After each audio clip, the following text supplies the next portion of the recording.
Welcome to Section 3 of ITIL 4 Strategist Direct Plan and Improve Certification Training Program. Section 3 is about the role of risk, governance, and compliance. These are the terms understood already at a conceptual level. Let's go deeper into these topics. Here we will understand the role of risk and risk management in DPI, understand how governance impacts DPI, and know how to ensure that controls are sufficient but not excessive.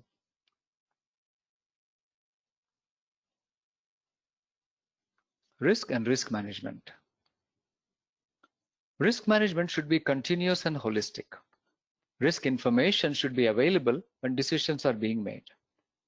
As such, risk management is a very wide topic with guidances like ISO and guidances from other organizations as well on risk management for programs and projects and operations.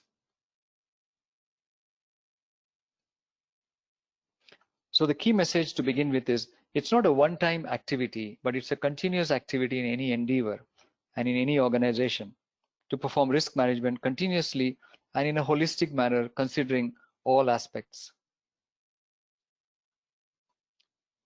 Risks should be considered with respect to the long-term objectives, medium-term goals, and short-term goals.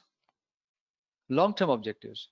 For this purpose, the risk appetite and risk threshold should be defined.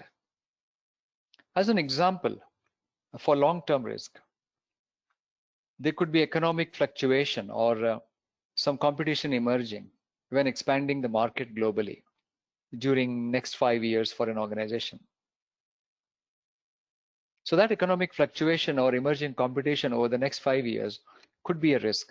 Therefore, the organization has to put in place certain plans which can reduce that risk, or if the risk cannot be reduced, at least how the impact of the risk could be reduced. And risk appetite, organizations have sometimes a risk-seeking appetite. They are willing to take risk. And some organizations are not willing to seek risk, and they may be risk-averse organizations. Generally, risk thresholds could be in the form of a limit, how much money they can withstand as damage. Or it could be a range. For example, they may say in an initiative which costs, let's say 10 million euros, they may be willing to take a risk of 500,000 of damage. Or on the other hand, they may put a qualifier that 500,000 with a 70% probability. So they can therefore define a range that way with putting a probability, and we can call that as a threshold. Or sometimes they may put a number range, for example, between 500,000 and 1 million, rather than a single number. So in this case, in our example, for market expansion kind of initiative, and the risk of economic fluctuation or competition emerging, they may have a risk threshold for how much loss may be allowed for investment in a new service. Risks associated with strategic decisions may not be seen until much later in the future. Yeah, the challenge is that certain risks may not be seen until information is available or knowledge becomes available about what might go wrong. Therefore, evaluate and review decisions regularly, not just once at the time they are made. Portfolio management determines risks to products, services, projects, etc. Because portfolio are the overall offerings of an organization, the overall decision making on which opportunities are viable or rewarding and which are not viable or rewarding. Therefore, they are the ones who focus on the long-term objectives for specific projects. Sometimes, of course, projects are going to, and services may go, and products also go into medium-term goals. It depends on the connection to the long-term and the medium-term goals. Medium-term goals. Risks are usually managed within projects and programs and may be evident sooner.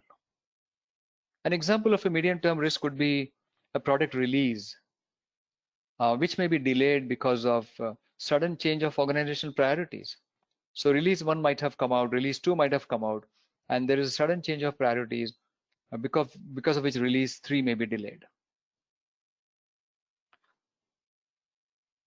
And therefore, such risks, if they're identified sooner, then the plans may be put in place so that when the risk really occurs, the plans may be put into action, or even before the risk really surfaces and becomes an issue.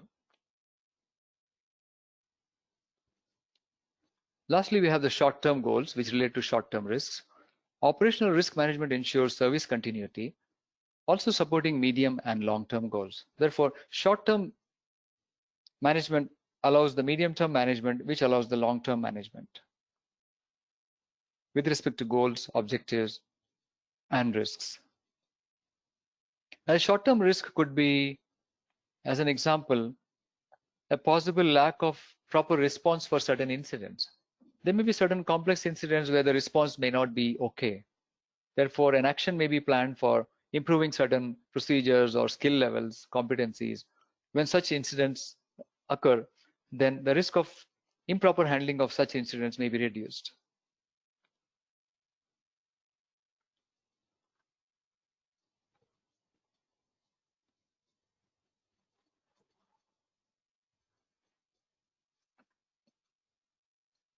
Again, in risk and risk management, this is a good picture about long-term or strategic risks, medium-term or project and program-based risks management, and short-term, which is operational risk management.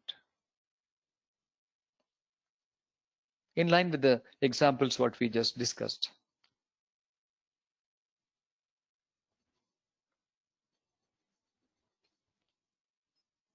ISO 31000, the current latest one being 2018 version, is a well-known standard of risk management. It defines 8 principles of risk management. If you see them here: integrated, structured and comprehensive, customized, inclusive, dynamic, best available information, human and cultural factors. What do these really mean? Some of them are easy to understand. Let's look at inclusive. Inclusive means the risk management mechanism must be transparent to everyone relevant in the organization. Customized means the risk management can be tailored based on the needs so that we are not overdoing it or underdoing it. Dynamic means the risk management approach should be responsive to changes. If uncertainty increases significantly, then risk management may have to be modified. Integrated means risk management should work hand in hand with other processes. For example, maybe financial management or other planning processes and so on. The other ones are straightforward: continual improvement, human and cultural factors must be accounted for, best available information must be used. For example, if risk management does not validate or verify the information used to identify and analyze risks, then risk management itself is at risk. So quality checks must be done on the information used in risk management. And of course, structured and comprehensive, meaning good coverage overall about risk management. For example, good identification, analysis, response planning, monitoring, etc. makes it a comprehensive system, and even proper implementation of the action plans as well. From an ITIL perspective, risk is handled based on focus on value, outcome, cost, risks. Service value system allows to manage risks. The 4 dimensions also considered as risks. The guiding principles enables service organizations to look at risks and manage them. There is also a risk management practice itself among the 34 ITIL practices. And continual improvement also helps as a model and as a practice to improve risk management itself, and or to improve other aspects like services, skills, supplier factors, etc., which can reduce risks in service management.